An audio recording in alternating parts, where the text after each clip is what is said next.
Bentrovati, sono Domenico Catarella, sono il responsabile della gastroenterologia dell'ospedale Garibaldi. Oggi sono qui con voi per parlare di tumori del pancreas. Il pancreas è una ghiandola con una doppia componente, con una doppia funzione endocrina ed esocrina, quindi secerne delle sostanze sia all'interno del tubo digerente che servono per migliorare la digestione, sia all'interno del circolo sanguigno che servono per regolare l'omeostasi del glucosio per la maggior parte, quindi uno di questi ormoni, il principale, è l'insulina.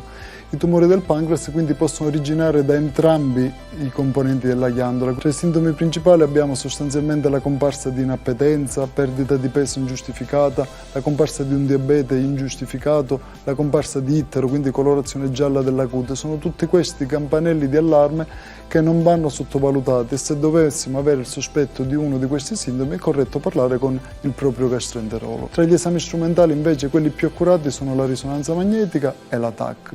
Qualora questi esami mettessero in dubbio o comunque non dessero le chiarezze sufficienti sull'insorgenza o sulla presenza di una di queste lesioni, un esame molto importante con un'altissima sensibilità e specificità è l'echendoscopia. Non è altro che un'ecografia fatta dall'interno, quindi si entra con una sonda ecografica all'interno dello stomaco che è molto vicino al pancreas e attraverso lo stomaco si va a studiare il pancreas.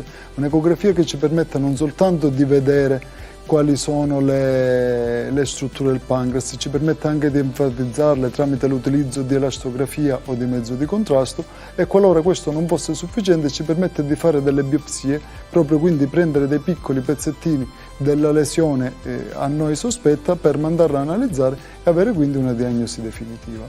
Il ruolo dell'endoscopia non si limita soltanto al ruolo diagnostico, ha un ruolo importante anche nella gestione di alcuni sintomi che compaiono in queste patologie. Infatti i pazienti che non sono operabili possono sviluppare, come dicevamo prima, un ittero, quindi una colorazione gialla della cute o un'ostruzione del tubo digerente. In questo l'endoscopia ha fatto dei grandi passi da gigante perché ci permette di creare dei bypass interni proprio per risolvere e palliare quindi il sintomo che compare.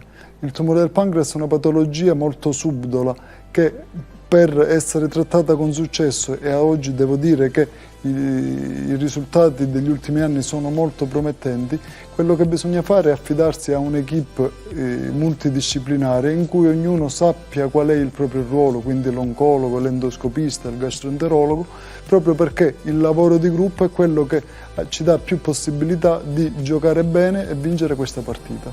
Grazie, a presto.